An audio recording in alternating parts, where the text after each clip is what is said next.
Hi guys, and welcome back to my channel. So today's video is a video that I've seen around and about on YouTube, and I thought it's a really good video to film because I love watching these because I find them really interesting. And the video I'm going to be doing is my top 5 luxury buys and my worst luxury buys. So I think it's quite good having 5 of each, and bear in mind, obviously I love the ones I'm going to say I love. But the ones that I say I don't like as much, it's not that I don't like the brand or even so the product, which I'll go more into when I share them with you. It's more that I haven't got the use or they've kind of disappointed me quality-wise. So don't forget to subscribe if you haven't already, because I'm trying to post at the moment at least 1 video a week, if not 2. And also, follow me on Twitter. I have 46 followers, and I've had 46 followers for about 3 years. So definitely come and say hi on Twitter and my Instagram, which I will link somewhere around here. But let's get started. So I wasn't quite sure how to format this video, whether to do best and worst, or one and then the other. But I've decided I'm gonna do the bad things first and then end on a high note. So to start with, and this might be a surprise to some people, is my Goyard tote. Now, the reason this is in my worst of luxury purchases is really a simple thing. So to be honest with you, I use this bag quite often, most days to be honest with you. But I'm not happy with the quality of this bag, and I've had issues trying to take it back to Goyard. They just don't want to hear about it. Basically, I don't know if you can see this, but it's actually chipped. All the paint's chipped. All on here. It looks like a really kind of, dodgy bag now, and that really upsets me because obviously to get it personalised, you want it to look nice because it's personalised with your initials on it, and I'm just not happy with this. Any products I own by Louis Vuitton that are personalised that I've had for ages, this doesn't happen. So I don't think it should happen. I went to Goyard and they said, oh, it's just wear and tear. It shouldn't happen after 1.5 years of using it. The fact that basically the C and the J is basically disappeared. I'm just like, well, okay. Would not repurchase. So this next item I've mentioned in a few other videos. I love these shoes, but, and I'm talking about the Louis Vuitton, I think it's the Pigalle, and these aren't even the really high ones. These are only, I think, 10 centimeters, and it's not okay. I think these are such beautiful shoes, and when I wear them, I feel like a princess. However, I don't ever wear them, or I mean, rarely, maybe once a year. Because these are painful. These are next level painful. I mean, I will go to dinner and have to take a big bag because I'll go in literally like flip-flops or something and then change around the corner from the restaurant. Because these, I can't even walk out the front door. These are so painful. I stop myself going to the bathroom. They're that painful when I'm wearing these. It's not good. I mean, they are a beautiful shoe, but I just don't think I would repurchase. I don't think it's worth them being that uncomfortable.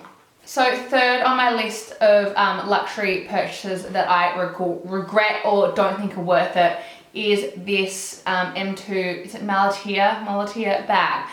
Now, you can probably see on camera that this is not weared, ooh, knocked myself out, has not weared particularly well. I have worn this 4 or 5 times, and the reason for that is it scratches like there's no tomorrow. There's no doubt that this is a really cool and kind of edgy bag, but I never wear it because it scratches, and the problem is I don't mind scratching a bag. I don't like the way it looks when it looks severely scratched, and for wearing it 4 or 5 times, this should not look as battered as it does. So I'm really upset about the quality of this bag. I mean, it wasn't cheap, and I think it should kind of had a more durable leather. I mean, when I say I've worn it 5 times, I've literally gone to a dinner or out for drinks. Nothing crazy, no kind of extended period of wear or long. It shouldn't look like this, and I'm not very happy with that. My second last luxury item that I would not repurchase is this Prada key holder. I don't know. Yeah, it's a key holder. The reason is simple for this, for my lack of liking this, the keys fall off. What good is a key holder if you get home and can't get back in the house because you've lost a key? Yep, that's happened with this. So I wanted this because I saw this on a few people's YouTube channels, and The idea of it is fantastic. It stops things from scratching, your keys, sorry, not something, from scratching your bag. And as you can see, look at this. What is that? That is like clear off. The hook is clear off. That is not okay. And that is not from me being rough with it or anything. Literally, I mean, look at that. It's even lost a whole one. That one, the whole thing's like actually fallen off. It's just not ideal. And I think for something that's kind of a bit trivial and, you know, you don't need and it's expensive to have. I mean, I think this is £160 for a key holder and it breaks. It's not good. I now brought a Louis Vuitton one and I love it. Love it a lot, actually. So my last non-happy, or what should we call it, my least loved luxury purchase are these Valentino flats. Let me highlight the fact that these are the flats, because if you know me, you'll know that I love the kitten heel and heel version of these shoes. They're so comfortable. These, not so much. I've worn these 5 or 6 times, and the reason being, every time I wear them, with band-aids or not, I come home with bleeding blisters. And I'm not just saying like, you know, one little blister on the back. I'm saying blisters on the front toe, on the side toe, on the back of your foot, on the top of your foot, underneath your foot. These are hell. And that's just a personal opinion. So obviously I love the Valentino brand and I love how these look, but you'll never see me wearing them. And if you do, it'll be literally for a photo because these are so uncomfortable, which is such a shame. But also saying that, I have really wide feet. So maybe if you have narrow feet, these are fine. And they probably are, it's just, they're not for me at all. So I'm now going to move to the positive side of my luxury buys. So these are now going to be my top 5 luxury buys. So the next 5 items I would 100% repurchase if anything was to happen to them. I mean, everything's insured, but if there was anything, you know, they're items that I don't know how I've ever lived without. So these items are, you know, what I think is the best that you can kind of buy. Not as in like money-wise or most expensive, also some of them are expensive, but as in quality, how they've lasted, how much I use them. So here we go. The first is, and this is a general kind of thing, Chanel espadrilles. Again, I know this is kind of a controversial pick because some people go, oh, they're not worth the money, they break, you know, no. But for me, literally, I think this is my 4th pair and I have all 4 pairs still. I mean, yes, I have some cream, like canvasy ones that I got, you know, when they first basically came out. And yes, they don't look fantastic if you look closely. From afar, they're fine and they're comfortable, they're in great nick. I just think they're such a great shoe.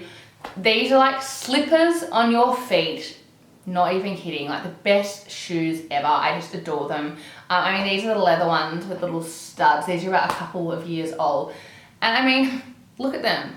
They look perfect still. And I just love them. I think these are a great shoe. They can really dress up an outfit. You can wear them in winter. I mean, I wouldn't wear them when it's pouring with rain or snowing or hailing.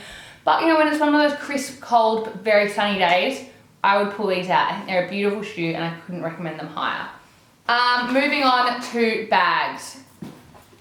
The Chanel reissue.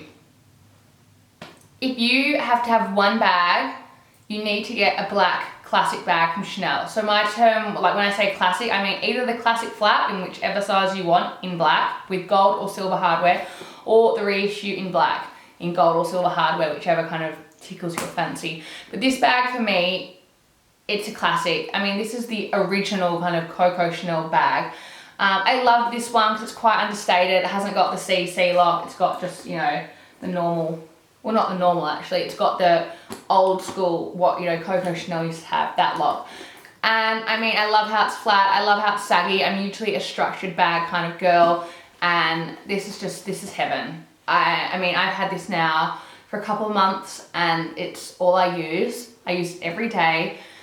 And, you know, I always get bags and then I kind of still want another one. Oh, that one's really pretty, that one's amazing. Oh, I love that one I see in a magazine.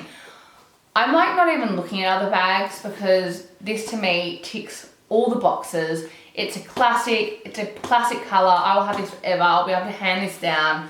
The quality is just incredible. It's convenient, it holds lots of things but not too much that it's heavy and too big and bulky. This is just I mean, this is probably my favorite luxury purchase ever. Okay, so next I'm gonna move on to two things I haven't, it's one thing, but it's in the category, no, it's two things, sorry, but it's in the same category. So I thought I'd share them both with you.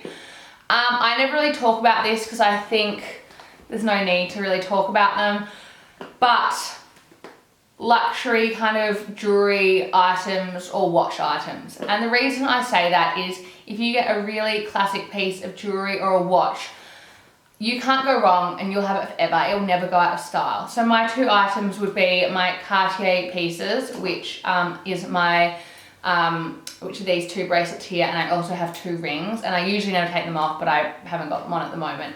And then a Rolex watch. I mean, also a Cartier watch, any of those luxury watch brands really, that you're gonna have that for the rest of your life. You're gonna be able to hand that down to your children. You're gonna be able to wear it as an old lady. You know, that piece that is so special to you. And that's why this is in my top 5 kind of luxury buys, because they're pieces you wear every single day. There's pretty much nothing else in your wardrobe that you can say you wear every single day. You might have a bag you wear most days, but these I wear every day, and that's saying something. So you want to go for high quality products. And I couldn't recommend both these brands enough, basically. All right, so we're nearly done. These are my Chanel slingbacks. Again, these are fairly new, but I tell you what, it's the classic Chanel coloring, which is a huge plus.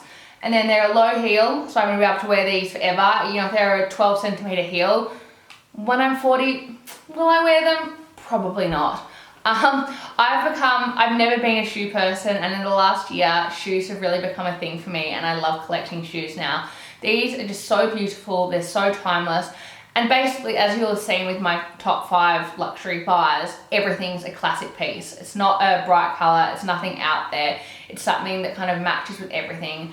And I think that's really important. I mean, I don't know if you can kind of see, isn't that just incredible? It's just a beautiful shoe. It has the little Chanel detailing there. They're fabulous. And I mean, and you can get these slingbacks in lots of different colors. I think I saw them, I tried them on actually in black the other day. I have a photo of that on my Instagram, and I would have got them if I had an unlimited bank account, but I couldn't get them, and I really couldn't recommend any of these kind of styles of shoes. They're just a great classic piece. So I thought I would put something in there that's maybe more high-end than completely luxurious. This is my Alexander Wang, gosh, I'll put it down in the description box. I'm having a mind blank what it's called. This is probably one of my first designer pieces. I got it from a shop called Green with Envy in Melbourne, one of my most favorite shops ever. It started my rose gold obsession, you know, about 7 or 8 years ago, and it's got, that was the sunglasses falling I'm about to show you. But it's got this beautiful rose gold hardware.